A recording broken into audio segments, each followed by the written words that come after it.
The offer stands until Friday, Renata. After that, my board will initiate a hostile takeover. The choice is yours. Landon Valerius's voice is smooth as polished steel, echoing in the cavernous, moonlit lobby of the Onyx Tower. Renata Kensington glares at her rival, her jaw tight with a fury she refuses to show. "Get out of my building, Landon." Landon just smiles, a predatory glint in his eyes. As he turns to leave, his gaze falls on Nate Rowe, who is quietly buffing the marble floors nearby, doing his best to remain invisible. A cruel smirk plays on Landon's lips. He stops and gestures toward Nate with his chin. "Still struggling?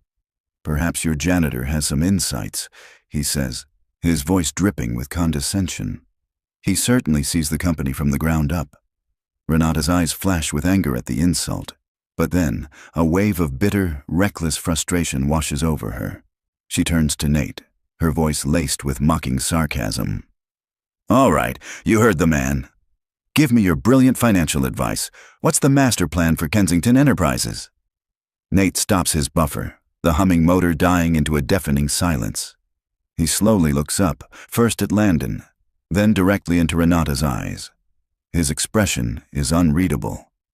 "Cancel the Cerberus acquisition," he says, his voice steady and clear.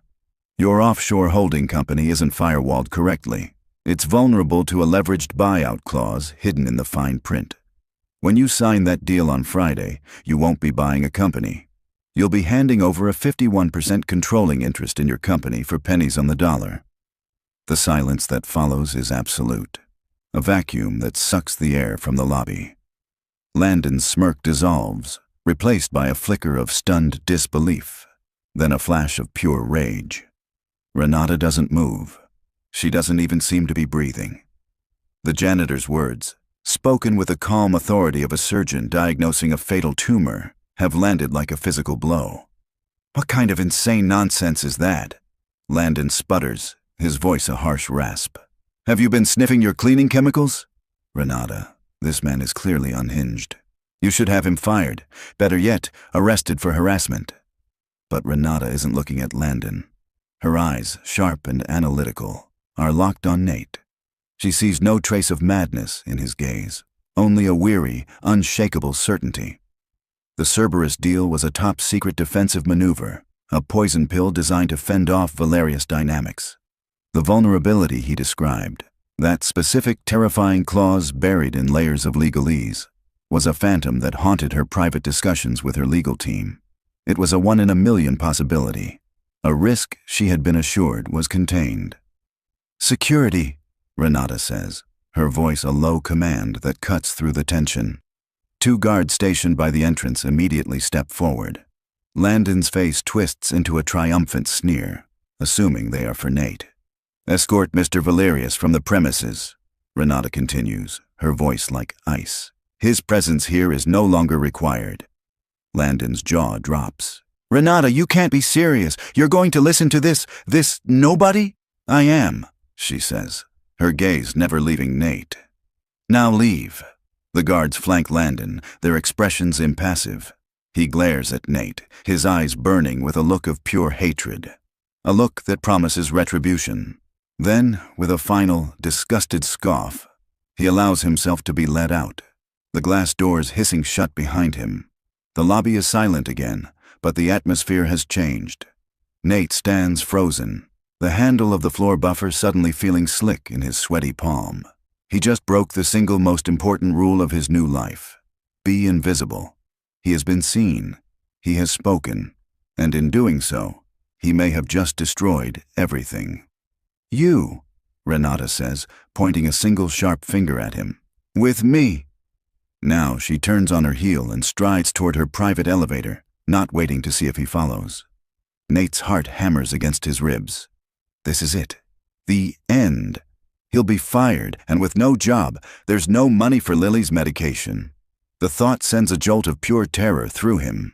He abandons his buffer and walks on numb legs, following the most powerful woman in the city into the lion's den. The ride up to the 80-floor penthouse office is unnervingly silent. Nate stands in the corner of the glass elevator, watching the city lights spread out below like a fallen constellation. It's a world he used to belong to, a world he once understood. Now, he feels like an alien visiting a planet he was exiled from.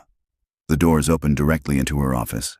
It's a vast, minimalist space, dominated by a single, massive desk of black marble and a floor-to-ceiling window that offers a god's-eye view of the metropolis. There are no family photos, no personal trinkets, just power, distilled into glass, steel, and silence. Renata walks to her desk but doesn't sit. She turns to face him, her arms crossed, her expression a mask of controlled intensity. "Who are you?" she demands. It's not a question. It's an accusation. "Nate Rowe," he says, his voice barely a whisper. "Night shift maintenance." "Don't play games with me," she snaps. "There are 3 people in the world who know about the leverage clause in the Cerberus contract. Me, my chief counsel, and the snake I just had thrown out of my lobby. So I'll ask you again. Who are you, and how do you know about my deal?" Nate's mind races. The truth is a weapon that could destroy him. He can't tell her who he was. He can't mention Landon's name in any context other than the one she already knows. He has to stick to the data. "I read things," he says, the answer deliberately vague. "Public filings, market analyses. Sometimes you see patterns that other people miss." "Patterns?" She scoffs, circling him like a shark. "You're telling me you deduced a fatal flaw in a multi-billion-dollar private acquisition from reading public documents? You think I'm a fool?" "No," Nate says, meeting her gaze. "I think you're in trouble. That clause wasn't an accident. It's a trap. It was designed to look like a standard indemnity provision, but the legal language is deliberately ambiguous. It's triggered by the transfer of offshore assets, which is the entire basis of the deal. The moment you sign, Valerius files an injunction, and his lawyers will argue that the clause gives them the right to acquire your shares at a predetermined, catastrophically low price. He's not trying to take your company, he's trying to steal it." Renata stops pacing. She stares at him, her mind visibly processing the information. He didn't just identify the problem. He had just described the exact predatory mechanism of the trap, a scenario her own legal team had dismissed as paranoid fantasy. She walks to her desk and leans against it, her expression unreadable. For a long, agonizing minute, she says nothing. Nate can hear the frantic beat of his own heart. Finally, she speaks, her voice dangerously quiet. "I am in a war, Mr. Rowe, and I am losing. My company is being systematically attacked, and I have a traitor on my board feeding Valerius information. The Cerberus deal was supposed to be my last line of defense. Now you're telling me it's a guillotine." She pushes off the desk and walks toward him until she is standing just a few feet away. Her eyes are like chips of granite. "I don't know if you're a spy, a ghost, or some kind of savant. Frankly, I don't care. Right now, you are the only person who has given me a piece of the truth. So here's the deal." She holds up 2 fingers. 48 hours. That's what you have. I want irrefutable proof that Landon Valerius engineered this trap. I want to know who my traitor is, and I want to know how to turn this entire thing around and destroy him with it. Nate stares at her, speechless. "You want me to investigate your company?" "I want you to save it," she corrects him. "You'll have my personal authority.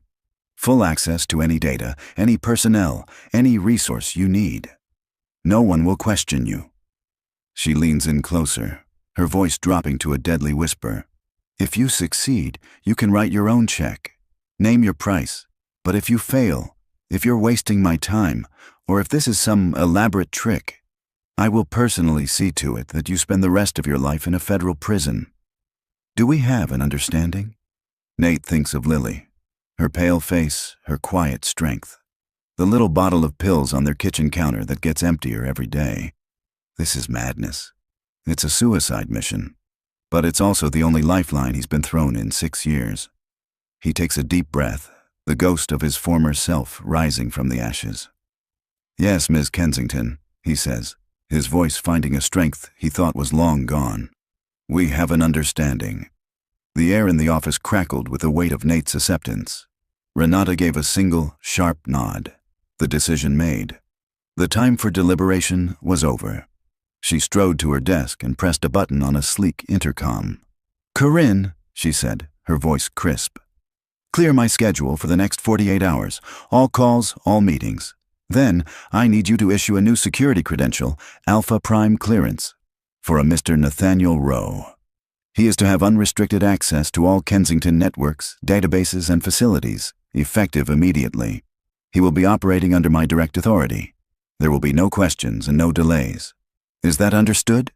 A calm, professional voice replied from the speaker. "Understood, Ms. Kensington. Is there anything else?" "Yes. Prepare the auxiliary strategy suite on this floor and send up a new inbox secure mainframe laptop. Now, right away, Ms. Kensington." Renata switched off the intercom and looked at Nate. The transformation had begun. He was no longer a janitor. He was a ghost in her machine, a weapon she was aiming at the heart of her enemy. "The strategy suite is across the hall," she said, gesturing toward the door. "It's small, soundproof, and has a direct fiber line to our servers.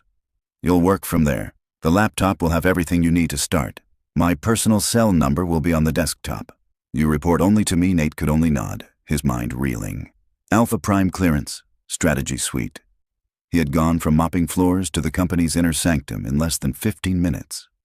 A woman, Corinne, with a severe haircut and an efficient demeanor, arrived moments later. She handed Nate a heavy black laptop and a stark white keycard with no name, only a gold chip. She didn't meet his eyes, her professionalism a mask for what was clearly burning curiosity. Renata led him across the hall to a door that looked like a simple closet. She pressed her thumb to a scanner, and it clicked open, revealing a small, glass-walled room.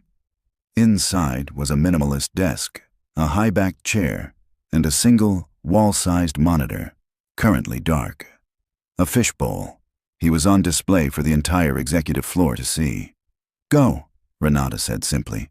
"The clock is ticking." Nate stepped inside, the door closing with a soft, definitive click behind him. He was alone. He placed the laptop on the cool surface of the desk and opened it. It booted instantly to a simple, secure desktop. A single icon was in the center: Kensington Archive. He took a deep breath, the familiar scent of new electronics a ghost of his former life. His fingers, calloused from pushing a mop bucket, found the keyboard. The muscle memory was still there. He clicked the icon, and a login screen appeared. He swiped his new card. Access granted.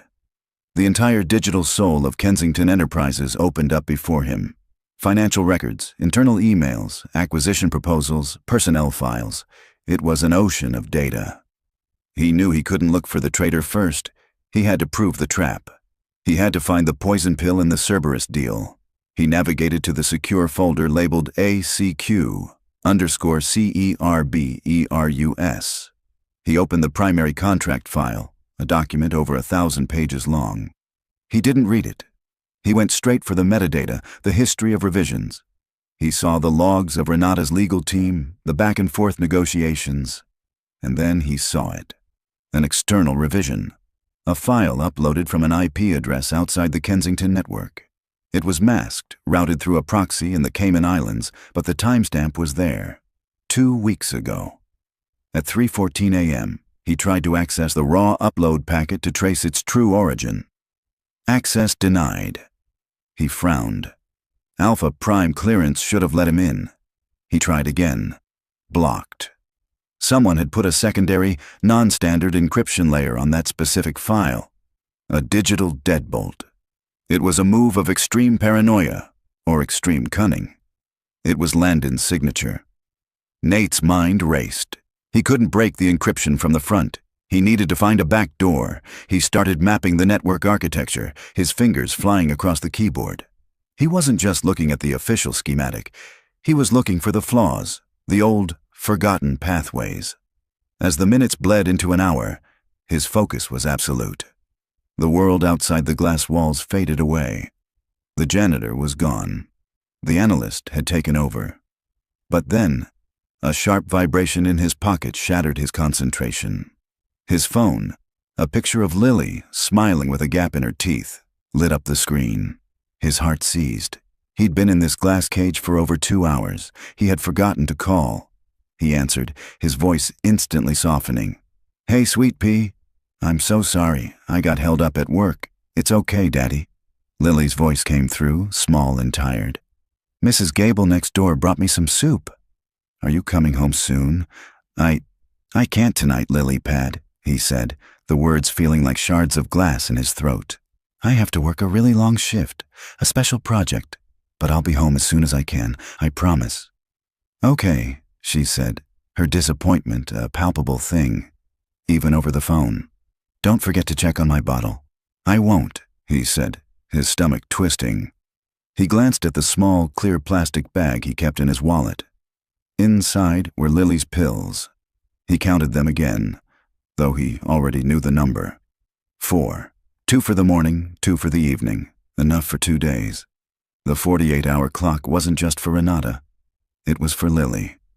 "I love you, Daddy." "I love you more, sweet pea. Be good. I'll call you in the morning."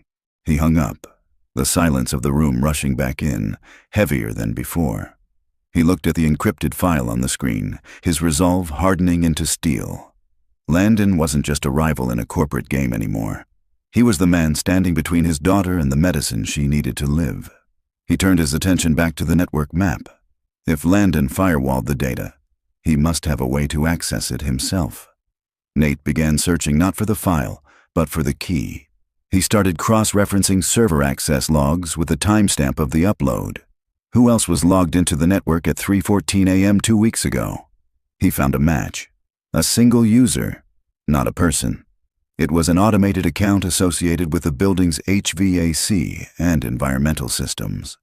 It was a ghost account, a relic from an old system upgrade, something no one would ever monitor.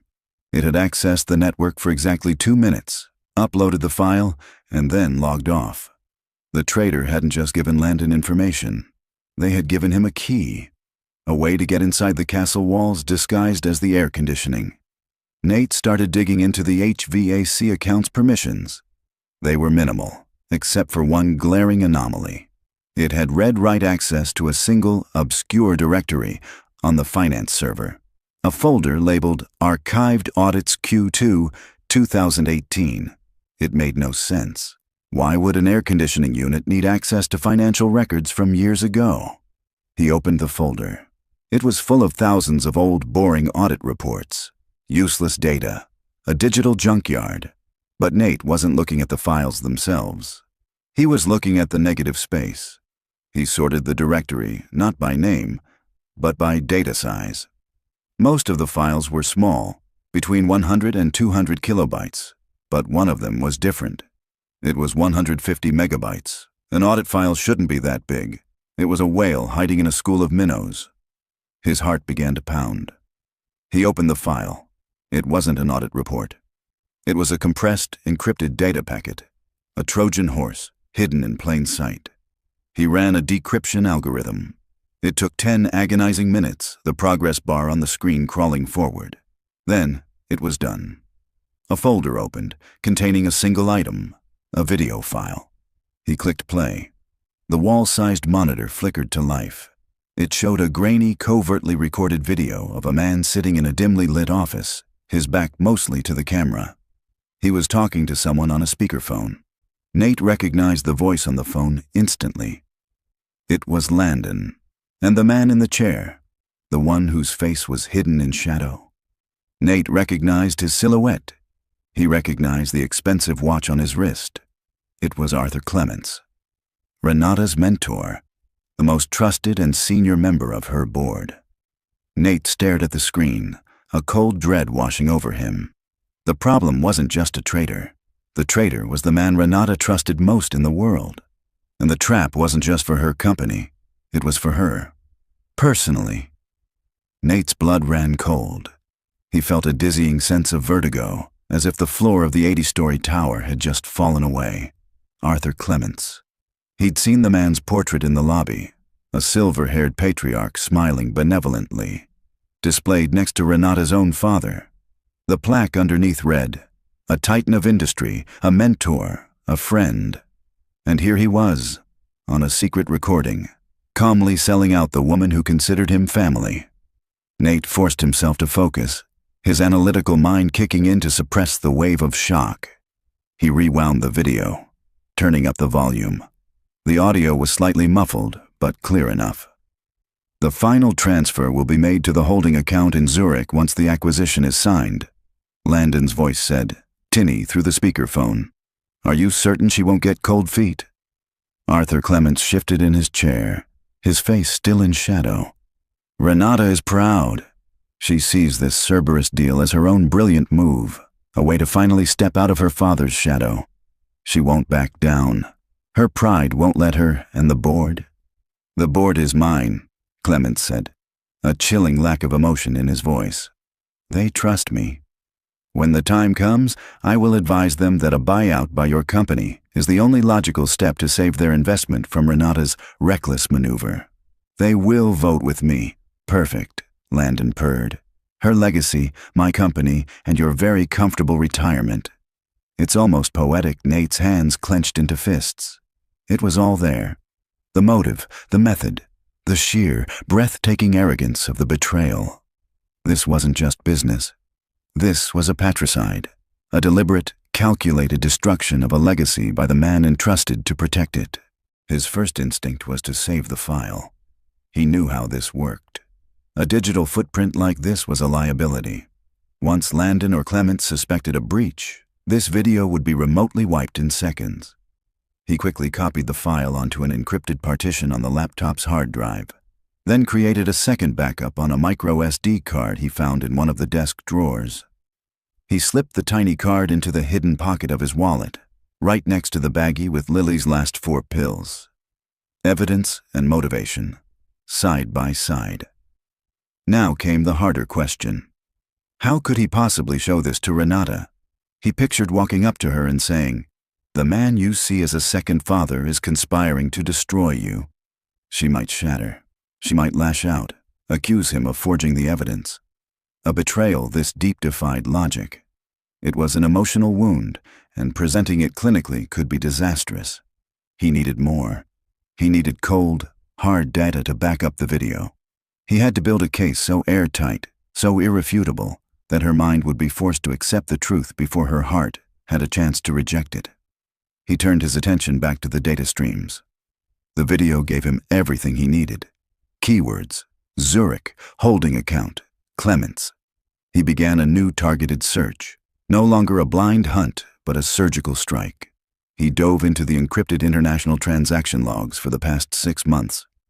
Hours melted away. The sky outside the window began to lighten from inky black to a bruised purple, then a pale, hazy gray. The city was waking up, but Nate hadn't slept. Fueled by stale coffee from a machine Corinne had left outside his door and the raw, burning anger in his gut, he worked. He found the trail. It was brilliant in its subtlety. A series of small, authorized payments from Kensington's international division to a dozen different shell corporations for consulting services. From there, the money was bundled and rerouted, washed clean through a labyrinth of accounts, until it all trickled into a single, heavily encrypted holding account in Zurich. The account was registered to a shell entity named Argus Holdings. Nate ran a search on Argus Holdings. It was a dead end, completely anonymous, but he didn't need to see the name on the account. He had the video. He now had the entire financial architecture of the betrayal mapped out. Just as he was documenting the final transaction path, a movement in the hallway caught his eye. Arthur Clements was walking past his glass-walled office, a cup of coffee in hand, a paternal smile on his face as he greeted another executive. He paused for a moment, his gaze landing on the fishbowl office. He saw Nate inside, hunched over the laptop, a janitor oddly out of place. Their eyes met through the glass. Clement's smile didn't falter. He gave Nate a small, almost imperceptible nod, a gesture of condescending acknowledgement, the kind a king might give to a stable boy. Then he continued down the hall, disappearing into his own magnificent corner office. Nate felt a chill crawl up his spine. The old man had no idea. He was looking at his own executioner and didn't even know it. The casual arrogance of it, the absolute certainty that he was untouchable, solidified Nate's resolve. He couldn't wait. He couldn't risk letting Clements or Landon get suspicious. He looked at the clock on the monitor. 7:15 a.m. The 48-hour clock was a third of the way down. He spent the next hour compiling his findings into a single, secure file. He started with a simple flow chart showing the money trail from Kensington Enterprises to Argus Holdings. He attached the transaction logs, the server data, the proof of the HVAC backdoor. And at the very bottom, he embedded the video file, the final, devastating piece of the puzzle. He looked at the finished package. It was a digital bomb. He picked up the desk phone, the direct line to the CEO's office. He knew this call would change everything. It would shatter Renata's world, and it would either be the beginning of his salvation or the act that sealed his fate. He took a breath and dialed. She answered on the first ring, her voice alert and sharp, as if she hadn't slept either. "What have you got?" Nate's own voice was low and steady, belying the storm raging inside him. "I have it. All of it. The traitor, the mechanism, the proof." He paused, choosing his next words carefully. "But you need to see this in person, and you need to prepare yourself. This is worse than you imagined." A heavy silence hung on the line for a beat. Then Renata's voice came back, devoid of all emotion. "My office, 5 minutes." The line went dead. Nate gathered the laptop, his hands steady despite the adrenaline coursing through his veins. He took the micro SD card from his wallet and taped it securely to the inside of his belt, a paranoid reflex from a life he thought he'd left behind. Never walk into a meeting without an insurance policy. He stepped out of the glass-walled office and walked the short distance to the CEO's suite, the curious eyes of the early morning executives following his every move. He was no longer just an anomaly. He was a man about to meet with the Queen, and everyone knew a verdict was coming. Corinne, Renata's assistant, stood guard outside the office door. Her professional mask was firmly in place, but her eyes betrayed a flicker of intense curiosity as she opened the door for him without a word. Renata was standing by the massive window, a silhouette against the bright morning sun flooding the city. She didn't turn as he entered. "Show me," she commanded, her voice flat. Nate walked to the conference table at the center of the room and connected the laptop to the large monitor on the wall. He didn't start with the video. He started with the data. He had to build the cage before he revealed the monster. "The vulnerability in the Cerberus deal is intentional," Nate began, his voice calm and even. He brought up the flowchart he'd created. "It's part of a two-pronged attack. The first prong is financial." He walked her through the labyrinth of transactions, his words precise and clinical. He showed her the money flowing out of her company, washed through shell corporations, and deposited into the Zurich account. He pointed out the specific accounting loopholes that were exploited, the digital backdoors that were used. He spoke the language of his past, a language of numbers, patterns, and deceit. Renata watched, her expression unreadable, her posture rigid. She processed the complex data with terrifying speed, her sharp mind absorbing every detail. She was a general seeing the enemy's battle plans for the first time. "This is a masterpiece of fraud," she said, her voice a low growl. "Subtle, patient, nearly invisible. But it's just money. The real attack is the Cerberus clause. That's the kill shot exactly," Nate agreed. "The money trail is the payment for the information that made the kill shot possible. The intel had to come from someone on the inside, someone with access to everything, someone you trust." Renata finally turned from the window, her eyes boring into him. "You said you knew who? Who is Argus Holdings? Who is my traitor?"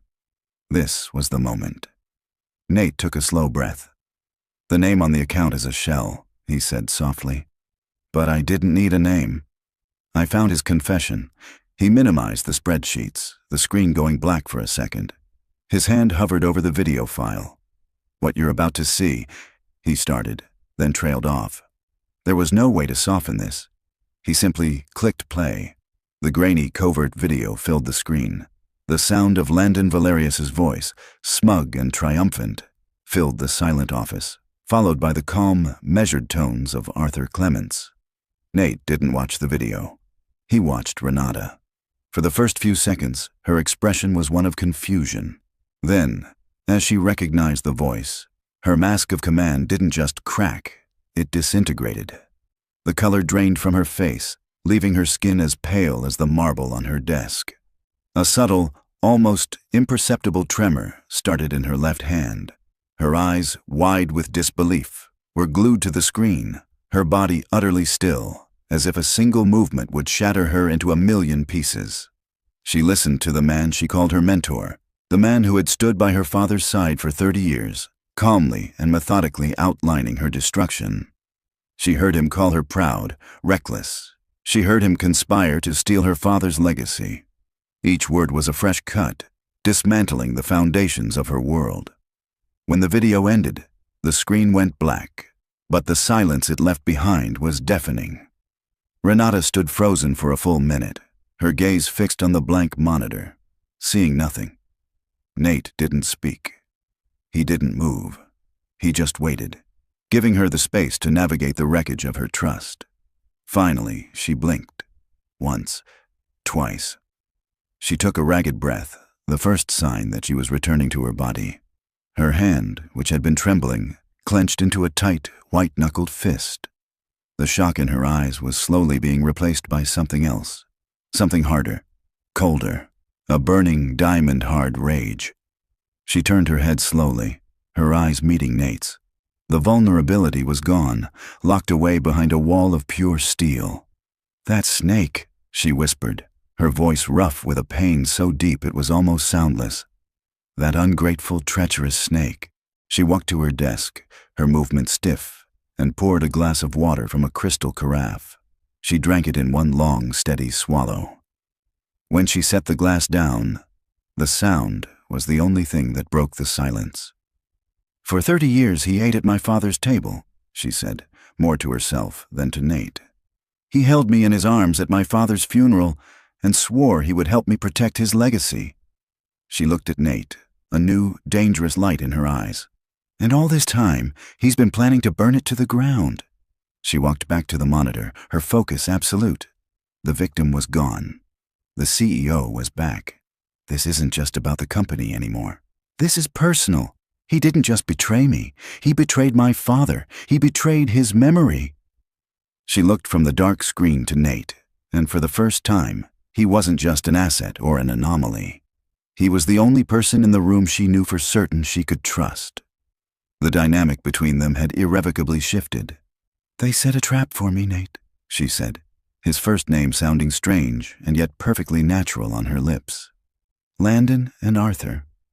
They expect me to walk into it on Friday like a lamb to the slaughter." Her lips curved into a smile that held no warmth, only the promise of retribution. "What do we do now?" she asked, her voice low and lethal. "How do we burn them to the ground?" Nate had been waiting for this question. He had been thinking about it all night. Revenge wasn't enough. It had to be poetic. It had to be complete. "They've handed us the weapon," Nate said, his own voice hardening. "The Cerberus contract. We don't cancel the deal. We don't run from the trap." He stepped closer to the monitor, a plan crystallizing in his mind, bold and terrifyingly risky. "We let them spring it, but when the jaws snap shut, we make sure they're the ones caught inside." A dangerous light flickered in Renata's eyes. The shock had burned away, leaving behind the cold, clear focus of a predator. "Tell me," she said, her voice a low command. Nate stepped closer, the adrenaline sharpening his thoughts into a fine point. "Landon and Arthur's trap is perfect," he began, "but it has one weakness, their arrogance. They believe you're reacting to a business threat, so they're prepared for a business move. They expect you to cancel the deal, try to renegotiate, or even sue. What they don't expect is for you to knowingly sign their doctored contract." "Because it would be suicide," Renata countered. "Only if it's their contract," Nate said. "We need to amend it. We add our own clause, a reciprocal poison pill, something buried so deep in the legalese that a man convinced of his own genius won't bother to read it." He started pacing, the ghost of his old life taking over completely. "The clause will state that if the leveraged buyout provision is triggered under circumstances deemed to be fraudulent or conspiratorial by an independent arbiter, then the contract is not only void, but all assets of the initiating party, Valerius Dynamics, used as collateral for the attempt are forfeited to Kensington Enterprises as liquidated damages. Renata's eyes widened as she grasped the sheer audacity of the plan. You want to use their trap to bankrupt them. I want to use their trap to annihilate them, Nate corrected her. Landon used a hidden clause to steal my life's work. It's time we returned the favor. A slow, wolfish grin spread across Renata's face. It was the first genuine smile Nate had seen from her, and it was terrifying. I like it, she said. It's vicious, poetic, but it's impossible. My chief counsel, Robert, would have to draft it. He's loyal, but he's part of the system Arthur controls. The moment we ask him to write a clause like that, Arthur will know something is wrong. Then we don't use Robert, Nate said. Renata paused, considering. A look of resolve settled on her face. She walked to her desk and picked up her personal phone, scrolling through the contacts. There's one person, she said, more to herself than to him. She's the only one my father trusted implicitly. She's retired, but she would burn down the world for my family. She pressed the call button. Evelyn, she said, her voice changing, losing some of its hard edge and taking on a tone of respect and warmth. It's Renata. I'm fine, yes. Listen, I need you. Here, in my office. It's an emergency of the highest order. No, I can't explain over the phone. Just, please, Evelyn. I wouldn't ask if it wasn't while she was on the phone. Nate's own phone vibrated. It was a text from his neighbor, Mrs. Gable. Hi, Nate. Lily seems a bit warm. Said her head hurts. Just wanted to let you know. Nate's blood turned to ice. A fever. For Lily, a simple fever wasn't simple. It was a warning sign that her system was fighting something it couldn't handle, a prelude to the episodes of debilitating pain that left her bedridden. The 4 pills in his wallet suddenly felt like 4 grains of sand. He needed to solve this. He needed the money Renata had promised. He needed it now. He was texting back a reply when Renata hung up. She saw the look on his face, the sudden shift from master strategist to terrified father. What is it? She asked, her voice sharp but not unkind. My daughter, Nate said, his own voice strained. She's not well. I can send my personal physician, Renata offered immediately. He's the best in the city. He can be at your apartment in 30 minutes, Nate was floored by the offer, but he shook his head. No, thank you, but no. I don't want her involved in this. I need to check on her. He called Lily's phone. Mrs. Gable answered. He could hear Lily's weak cry in the background. His heart shattered. It's just a small fever, dear, Mrs. Gable said kindly. But she's asking for you. I know, Nate said, closing his eyes, trying to project a calm he didn't feel. Can you give her one of the pills from the bottle on the counter? Just one, and make sure she drinks plenty of water. I'll be home as soon as I can. He ended the call, feeling completely helpless. He was standing in a room worth more than he could make in 1,000 lifetimes, planning a corporate counterattack, while his daughter was sick and scared miles away. She'll be here in an hour, Renata said softly, bringing him back to the present. She had overheard, and for a moment, the billionaire CEO was gone, replaced by a woman who understood the look of fear in his eyes. The alliance between them deepened in that silent moment of shared humanity. An hour later, Evelyn Reed walked in. She was a woman in her late 60s with piercing blue eyes, a razor-sharp haircut, and a presence that seemed to take up all the oxygen in the room. She greeted Renata with a warm but concerned hug, then turned her analytical gaze on Nate. Renata made the introductions. Evelyn, this is Nate Rowe. He is the man who is going to help us save this company. Nate, this is Evelyn Reed. She's the woman who is going to give us the ammunition. For the next 2 hours, the 3 of them became a war council. Nate played the video. Evelyn's reaction was a quiet, seething fury. Arthur, she breathed, shaking her head. After all these years? But her anger quickly gave way to a lawyer's focus. Nate laid out the financial trap, and Evelyn immediately began to formulate the legal counterstrike. He's right, Evelyn said, her eyes gleaming with intellectual fire. The beauty of Landon's clause is its ambiguity. We'll use that. We'll draft a reciprocal indemnity clause. We'll wrap it in standard boilerplate about third-party arbitration and regulatory compliance. It will look like a tedious but necessary bit of housekeeping from our side. Arthur will push it through without a second glance. He's a financier, not a contract lawyer. He won't see the fangs until they're in his throat. They worked, a seamless trio of finance, law, and strategy. Evelyn dictated the precise, lethal language. Nate pressure-tested it, ensuring it was a perfect mirror of Landon's trap. Renata provided the ruthless oversight, trimming every unnecessary word, making it as lean and deadly as possible. By noon, it was done. A single page, dense with text. It looked completely innocuous. It was the most dangerous document Nate had ever seen. Evelyn printed it out.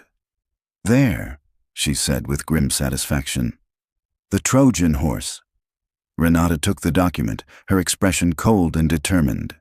The clock on her wall showed 12:15 p.m. Time was slipping away. "Arthur is meeting Landon for lunch at 1:30 tomorrow," Renata said, her gaze shifting to Nate. "It's their final confirmation before the signing on Friday. We have less than 24 hours to make sure Arthur walks into that lunch with his piece of paper in his briefcase, believing it's his own idea." The question hung in the air, heavy and sharp. How do you convince a master manipulator to willingly carry his own death warrant to a meeting? "We can't push," Nate said, his mind already piecing together the strategy. "If we approach him with an amendment, he'll be suspicious. The change has to come from him. He has to think it's his idea to protect the plan." Renata leaned forward, her eyes narrowing. "Exploit his arrogance. Make him think he's outsmarting me." "Exactly," Nate confirmed. "We create a fire, and then we hand him the exact extinguisher we want him to use. We're going to leak a piece of information to him. We're going to make him believe that a different, much more obvious flaw has been discovered in the contract, a red herring." Evelyn caught on immediately, a slow, predatory smile forming on her lips. "We stage a panic. Make him think Renata's team has finally found a loophole and is about to scuttle the deal. He'll swoop in to play the hero and fix the problem, keeping his timeline intact." The plan was audacious, a high-wire act with no safety net. It required perfect execution and nerves of steel. "Here's how we do it," Nate said, taking charge. He laid out the scenario. He would draft a memo detailing a plausible but ultimately harmless flaw, a supposed conflict with a new, obscure EU banking regulation that could delay the transfer of offshore funds. It would be a technical nightmare, threatening to tie up the deal in red tape for months. Renata would then, accidentally, leave a printed copy of this memo on a table in the executive lounge, a place she knew Arthur walked through every afternoon. "He'll find it," Nate said with certainty. "He's a spy in his own house. He's looking for whispers and secrets. He won't be able to resist. And when he comes to me to warn me about this flaw?" Renata asked. "You play the part," Nate instructed. "You're panicked, furious at your legal team for missing it. You're on the verge of calling Landon to postpone everything. Arthur can't let that happen. It would derail his entire scheme. He'll demand a solution, an immediate one." "And that solution," Evelyn finished, tapping the single, deadly page they had drafted, "will be this. I'll be the outside consultant you brought in to handle the crisis. I'll present this as the simplest, cleanest way to patch the hole the trap was set." For the rest of the day, a silent, tense energy filled the 81st floor. Nate drafted the fake memo, filling it with dense, terrifying-sounding but ultimately hollow legal jargon. At precisely 4 p.m., Renata walked through the executive lounge, sat for 2 minutes with a cup of tea, and walked out, leaving the document behind as if she'd forgotten it in her haste. They watched from her office using a discreet security camera feed. 20 minutes later, Arthur Clement strolled through. He poured himself a drink, his eyes casually sweeping the room. They saw him spot the file, a flicker of interest. He glanced around, then casually picked it up, tucking it into his own leather-bound folder. He had taken the bait. The rest of the evening was a long, agonizing wait. Nate tried to work, to trace other connections, but his mind was elsewhere. He thought of Lily, hoping the single pill was enough to keep the fever at bay. The silence was finally broken at 9 a.m. the next morning. Corinne's voice came over Renata's intercom. "Mr. Clements is here. He says it's urgent." "Send him in," Renata said, her voice a perfect imitation of strained anxiety. Arthur entered, his face a mask of grave concern. He held up the fake memo. "Renata, we have a serious problem." The performance began. Renata feigned shock, then fury. She slammed her hand on her desk. She berated her absent legal team. She spoke of canceling the signing. Nate, playing the role of a junior analyst, stood silently in the corner of the room, looking terrified. No, that's too drastic," Arthur said, his voice calm and reassuring. Exactly as Nate had predicted. "Panicking is what Valerius wants. We simply need to close this loophole. A minor amendment should suffice." "There's no time," Renata snapped. "The signing is tomorrow." "There's always time for a solution," Arthur said smoothly. At that moment, as if on cue, Corinne announced the arrival of Evelyn Reed. Evelyn entered, all business. She listened as Renata and Arthur explained the problem. She reviewed the fake memo, frowning with concentration. Nate watched Arthur. The old man was completely absorbed in his role as the steady hand, the wise counselor calming the hysterical woman. He had no idea he was a puppet in a play written for him. "The analyst is correct," Evelyn said, nodding at Nate. "This is a nasty little snag, but Arthur's right.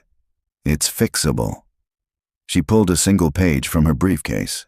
"I took the liberty of drafting some standard indemnity language that should resolve the EU regulatory conflict.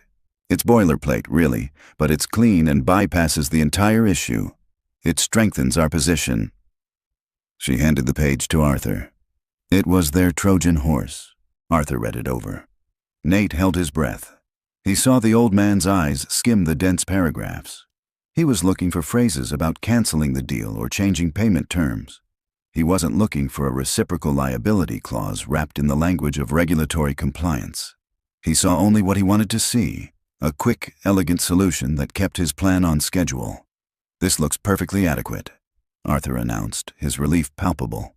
He was proud of himself. He had averted the crisis. "In fact, it's excellent. Simple. Clean." He turned to Renata. "Let me handle this. I'm meeting Landon for lunch. I'll present this as a final, minor revision from our side. A formality. He'll sign off on it without a thought." He placed the page into his briefcase, snapping it shut with a satisfying click. He had just locked away the weapon of his own destruction. After he left, the three of them stood in silence, the residual tension slowly draining from the room. It had worked. It had worked perfectly. Renata sank into her chair, a long, ragged breath escaping her lips. She looked at Nate, her eyes filled with a mixture of awe and disbelief. "You were a ghost, mopping my floors." "Just 2 days ago," she said, her voice quiet. "Now you're the one pulling the strings of the most powerful men in this city." The compliment didn't land. Nate's phone vibrated with another text from Mrs. Gable. "Fever is a little higher. She's asking for you again." He pulled out his wallet and stared at the remaining 3 pills. The victory felt hollow, a distant thing. The real world, the one that mattered, was miles away and slipping through his fingers. He looked up at the billionaire CEO, the weight of his reality pressing down on him. "I'm just a father," he said, his voice barely a whisper, trying to buy his daughter more time. The air in Renata's office was thick with a tense, controlled silence. They were a command center now, the 3 of them, Nate, Renata, and Evelyn, watching a small, discreet tablet on the conference table. On the screen was a live audio feed, represented by a simple, fluctuating waveform. A high-risk surveillance operation, orchestrated by Renata's head of security, was underway. A tiny microphone, disguised as a cufflink on a trusted waiter's uniform, was their only ear into the most important lunch meeting in the city. They listened to the clink of silverware, the murmur of the restaurant, waiting. The 24 hours they had felt like an eternity and no time at all. "Arthur seems to be enjoying his lobster," Evelyn remarked dryly, trying to cut the tension. Nate wasn't listening to the small talk. He was trying to push the image of Lily's pale face out of his mind. Every minute that crawled by was a minute he wasn't with her. He trusted Mrs. Gable, but trust couldn't break a fever. Just then, his phone rang, a shrill, piercing sound that made all three of them jump. The caller ID read, Northwood Elementary. His heart plummeted.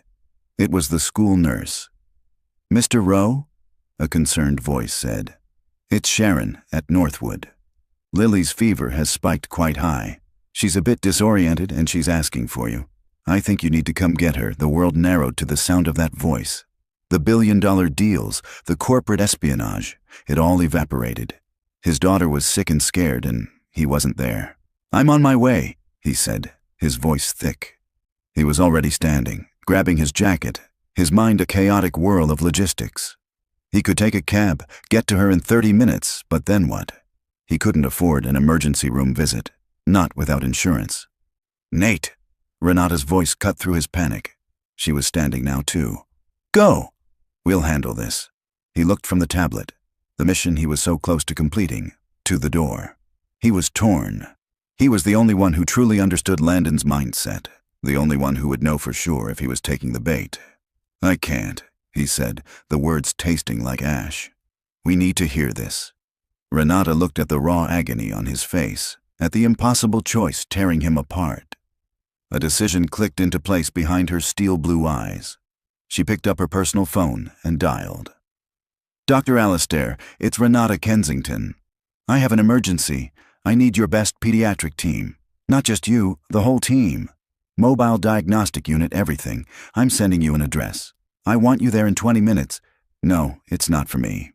It's for the daughter of the most important person in my company. Spare no expense." She hung up and looked directly at Nate. Her voice was firm, leaving no room for argument. "My medical team is on its way to your apartment. They will take care of her. They will have everything she needs. Let me handle this, Nate. You and I, we have a different battle to fight right now. Let me fight for your daughter so you can fight for us." Tears pricked at the corners of Nate's eyes. For 6 years, he had been utterly alone, fighting for Lily with nothing but his own 2 hands. Now, in the most unlikely of circumstances, this formidable, powerful woman was using her empire to protect his daughter. "Thank you," he whispered, the words inadequate. "We're partners now," she said simply. "We take care of our own." As if on cue, the audio feed from the tablet crackled to life. Arthur's voice, smooth and avuncular, came through clearly. "A minor bit of housekeeping, Landon. Renata's lawyers are in a panic over some EU regulation. This just cleans it up. A formality, really." There was a pause. Nate, Renata, and Evelyn all leaned in, holding their breath. They heard the rustle of paper. Landon's laugh, arrogant and dismissive, filled the speaker. "Her lawyers are panicking? Good. Let them. Honestly, Arthur, I'm surprised she hasn't cracked completely. Fine. Whatever it takes to get her to sign on Friday. Have her people add it to the final draft?" A collective, silent sigh of relief went through the room. He'd taken it. The hook, the line, the sinker. The trap was set. They were about to switch off the feed when Landon's voice came through again. Lower this time, more conspiratorial. "She's so focused on Cerberus, she's completely forgotten about her real vulnerability. Even if something goes wrong with this deal, which it won't, the Argent Protocol will finish her by the end of the month anyway." Nate and Renata locked eyes. A cold wave of dread washed over their victory. "Argent Protocol?" Arthur's reply was a low chuckle. "One fire at a time, my boy. One fire at a time. Now, about that stock option package you promised me." The conversation shifted, but Nate's mind was stuck. Argent. The word meant silver. Or it could refer to Argentina. Or it could be a code name. A second bomb. They had spent all their energy disarming the bomb they could see, only to find out another one was hidden somewhere in the building, ticking away. The lunch meeting ended. The feed went dead.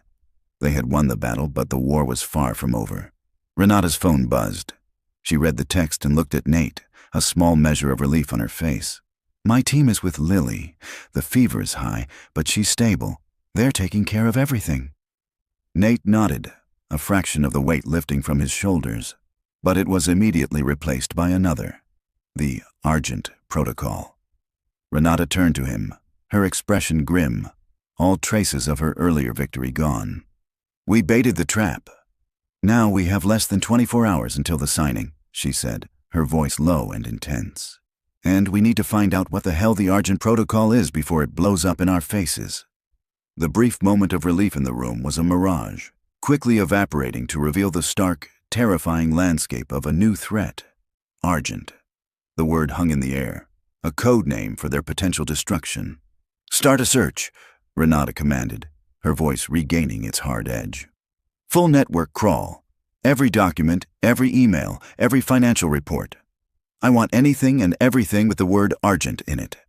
Corinne, patched in via speakerphone, immediately relayed the order to the company's data security team.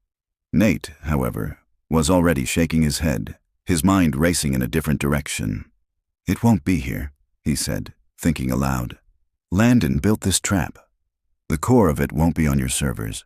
It's an external attack. The word itself, it has to be a tell. Something from his past." He closed his eyes, forcing himself back through the years, back to a time of shared ambition and eventual betrayal. Back to a cramped office, whiteboards covered in equations, the frantic energy of creation. Landon had been obsessed with code names drawn from mythology and history. Cerberus, the guardian of the underworld, and Argent. The memory hit him like a lightning strike, so sharp and clear it made him gasp. "Argent," he breathed, his eyes snapping open. "The Argent Project. It was our name for a predictive modeling algorithm I was designing. It was my life's work." He looked at Renata, the full, sickening weight of the betrayal hitting him all over again. "It was the algorithm he stole the day he framed me. He didn't just build his company on my work. He's using it as a weapon to destroy yours." Evelyn looked grim. "What does it do, this algorithm?" "It was designed to predict volatility," Nate explained, his voice low and intense. "It analyzes millions of data points a second, market trends, news feeds, even social media sentiment, to find patterns of instability before they happen. It was meant to be a shield, an early warning system." He paused, the horrifying implication dawning on him. In Landon's hands, he could reverse it. Instead of predicting a fire, it could start one, a flash crash. He can use it to digitally assassinate your stock. A heavy silence fell over the room. The Cerberus trap was a legal maneuver, a brutal but understandable corporate attack. This was something else. This was a weapon of mass financial destruction, and it was aimed directly at the heart of Kensington Enterprises. "How do we find it?" Renata asked, her voice dangerously calm. "We look for its shadow," Nate replied. He turned back to the laptop, his fingers a blur. He bypassed Kensington's internal network and opened a direct raw feed to the stock market's high-frequency trading data. It was a torrent of pure information, billions of transactions a second, a meaningless waterfall of noise to almost anyone else. But Nate knew what he was looking for. He was hunting for a ghost, his own. As Nate worked, lost in the digital storm, Renata's phone buzzed. It was Dr. Alistair. She listened, her expression changing from tense to something softer, something Nate hadn't seen before. She ended the call and turned to him. "That was the doctor," she said, her voice gentle. Nate's head snapped up, his heart in his throat. "Lily is responding to the treatment. The fever is breaking. But more than that, they ran a full genetic panel. They think they've identified the specific enzyme deficiency causing her illness. Alistair says it's treatable. Not just managed, Nate. Treatable. There's a new gene therapy that has shown incredible results." Nate stared at her, unable to process the words. Treatable. A word he had given up on ever hearing. For years he'd been treading water, trying to keep Lily's head above the waves. Now this woman was telling him she could teach his daughter to fly. The immense crushing weight he had carried on his shoulders for 6 years began to dissolve, replaced by a hope so fierce it was painful. "Renata," he started, his voice cracking. "I don't know what to say." "Say we'll win," she said, her eyes blazing with a new, personal fire. "You save my company. I'll save your daughter. That's the deal." The promise hung in the air, a sacred vow. It was all the fuel Nate needed. He turned back to the screen with a renewed, ferocious determination. He wasn't just fighting for his name anymore. He was fighting for Lily's future. For 2 more hours, he hunted. He filtered out the noise, searching for the faintest of rhythms, the telltale signature of his own complex code. And then he found it. A tiny, almost invisible pulse of high-frequency trades, all focused on Kensington stock. It was a parasite attached to the market, dormant but alive. It was the Argent Protocol, waiting. "I found it," he said, his voice grim. "It's armed." "Can we disable it?" Evelyn asked. "No," Nate said. "It's too deep inside the global market architecture. But I can see the trigger." He followed the lines of code, his blood running colder with every discovery. The protocol wasn't just a backup plan. It was the main event. He finally saw the whole, terrifying picture. The elegant, brutal genius of Landon's plan. He leaned back in his chair, a wave of nausea washing over him. He had been so focused on the trap in front of him, he hadn't seen the real one closing in from all sides. He turned to face Renata, his expression bleak. "We've made a terrible mistake," he said, his voice hollow. "The Cerberus deal, it was never the real trap. It was a distraction. A brilliant billion-dollar misdirection." Renata stared at him, confused. "What are you talking about?" "We have them." "No," Nate said, shaking his head. "We don't. The Argent Protocol is set to activate at the market close on Friday. It will trigger a catastrophic flash crash of your stock, but it's missing a final authorization key, a final piece of code to unlock its full power." He looked at her, the horrifying truth settling in. "Landon doesn't care if we find the flaw in the Cerberus deal. He just needs you to sign it. The digital signature from the official signing of that contract, that's the final key. The Cerberus trap isn't the bomb." He took a shaky breath. "It's the detonator." The revelation hit the room like a shockwave, collapsing the structure of their carefully laid plan. Their victory was a phantom. Their brilliant countermove was, in fact, the final step in Landon's grand design. "So we're trapped," Evelyn said, her voice grim, stating the obvious. "If we sign, Argent activates and we're wiped out. If we don't sign, Landon initiates the hostile takeover, and with Arthur poisoning the board, he'll win." Checkmate. Renata stared at the wall-sized monitor, her face a mask of cold fury. Nate saw her hands clench at her sides. She was cornered, boxed in by the genius of her enemy. "No," she said, her voice a low growl. "I do not lose." Not to him, she turned to Nate, her eyes blazing. "There has to be a third option, an escape route. You built the engine of this weapon. Is there a flaw? A vulnerability? Is there any way to turn it off?" Nate's mind was already there, sifting through a 6-year-old mountain of code that existed only in his memory. He had built the Argent algorithm to be perfect, a seamless piece of predictive logic. But he had also been paranoid. He'd learned early in his career that any system powerful enough to be a shield could also be a sword. "Landon stole my code," Nate said slowly, his eyes unfocused as he accessed the archives of his mind.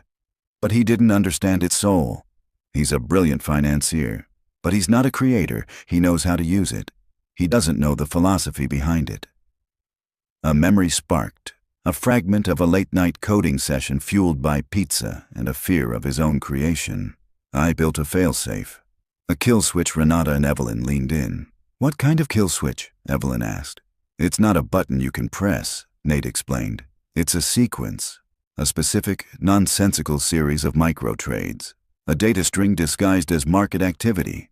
It's designed to look like a 1 in a trillion market anomaly, a pattern so illogical it would never occur naturally. If the algorithm detects that exact sequence, its core protocol is to interpret it as a catastrophic system failure and execute an immediate, total shutdown." Hope, fragile but real, returned to the room. "Can you execute it?" Renata asked, her voice urgent. Nate's face fell. "To do it, I need a terminal with direct, ultra-low latency access to the market's central exchange server.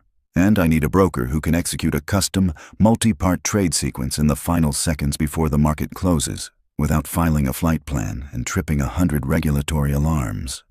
We can't use Kensington's trading desk. Arthur and Landon would see it coming a mile away. They were so close, yet it was an impossible task. They needed a ghost, a traitor who operated in the shadows. Nate's mind sifted through the wreckage of his past, through the faces of colleagues who had turned their backs on him, who had believed the lies. But there was one. Marcus, his former junior analyst, a kid with a genius for market mechanics and an almost fanatical loyalty. Nate had cut ties with him completely to protect him from the fallout. He had no idea where he was now. Renata saw the flicker of a thought on his face. "Who is it, Nate?" "His name is Marcus Thorne." Nate said, "Wait, no, Marcus Cole. He was the best I'd ever seen, but I haven't spoken to him in 6 years. He probably thinks I'm a criminal." "Find him," Renata ordered, already turning to her assistant on the intercom. "Corinne, I need a location on a Marcus Cole. Last known employer was a financial firm called Argent." "No, that's not right. Just find him. Use every resource we have." 10 minutes later, Corinne had an answer. Marcus Cole was now a senior partner at a small, independent high-frequency trading firm, a boutique shop that specialized in exactly the kind of high-risk, high-speed trading Nate needed. Corinne provided a personal cell number. Nate stared at the number on the screen. It felt like a lifetime away. This call was harder than facing down Renata, harder than confronting the ghost of Arthur. This was asking the one person whose respect he valued to believe in him again. He took a deep breath and dialed. The phone rang twice. A familiar voice, older now, but still sharp, answered. "This is Marcus." "Marcus," Nate said, his own voice sounding foreign to him. "It's Nate Rowe." The silence on the other end of the line was a physical thing, a wall of ice. Nate could hear Marcus breathing. "Nate," Marcus finally said, his tone a mixture of shock and cold anger.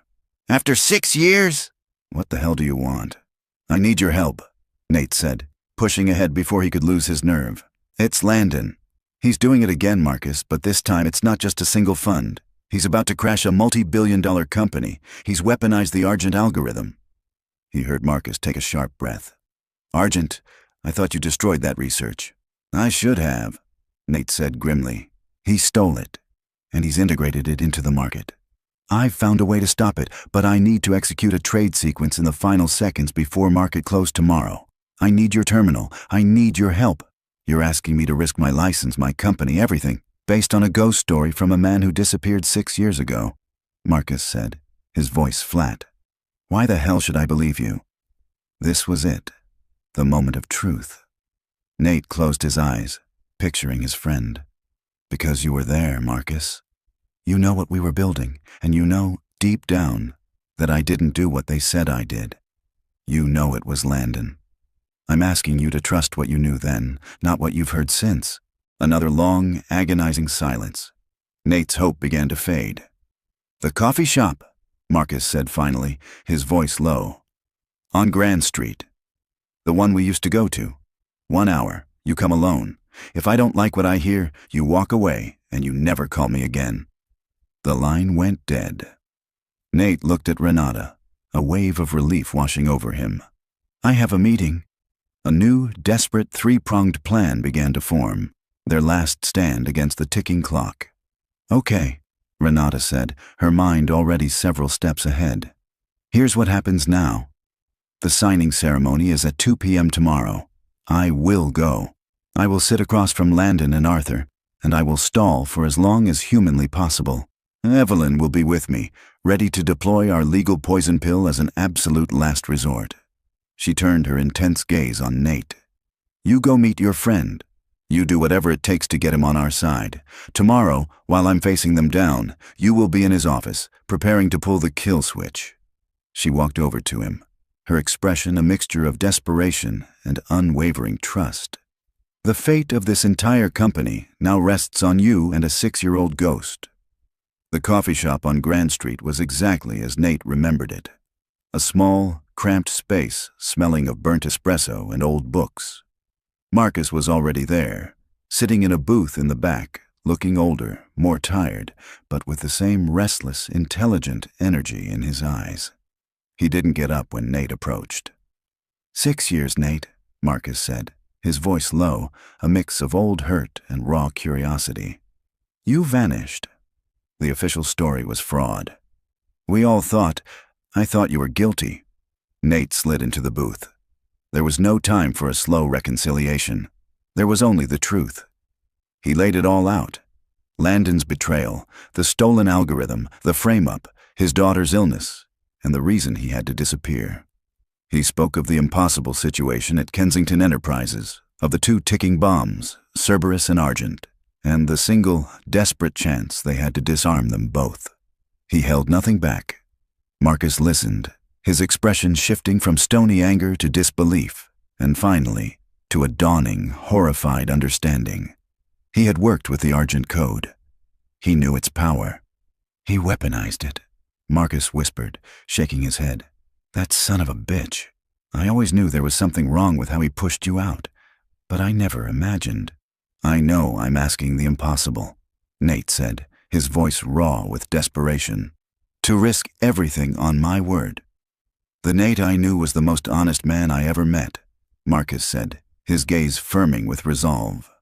He looked at Nate, and for the first time in 6 years, someone saw the man he used to be, not the ghost he had become. He was also a mad genius who built a kill switch into his masterpiece.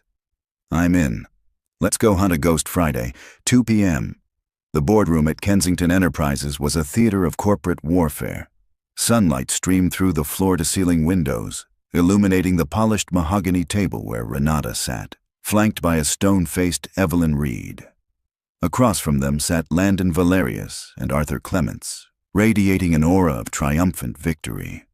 Lawyers and board members lined the table, the air thick with the scent of expensive cologne and impending doom.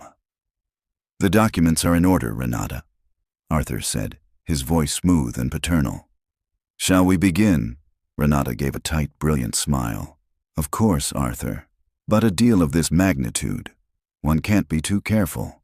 I have a few final questions for legal regarding the indemnification clauses. She began her performance. A masterclass in strategic delay, questioning every subsection, every footnote, her voice a perfect blend of professional diligence and barely concealed anxiety. Friday, 3:30 p.m. In the heart of the financial district, in Marcus Cole's high-tech trading office, the atmosphere was electric. Nate and Marcus stood before a bank of monitors, the screens alive with the frantic, final-hour chaos of the market. The kill switch sequence was loaded. It consisted of 17 separate sequential trades, a complex digital poem that had to be executed in a window of less than 3 seconds, just before the 4 p.m. closing bell. It's ready, Marcus said, his hands hovering over the keyboard. Once I start, I can't stop. You have to give the signal at the exact right moment, Nate.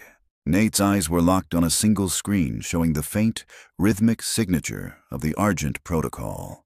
It was still there, a predator waiting patiently for its signal. He thought of Lily, safe at his apartment with Renata's medical team, her future hanging on these next few minutes. Friday, 3:58 p.m.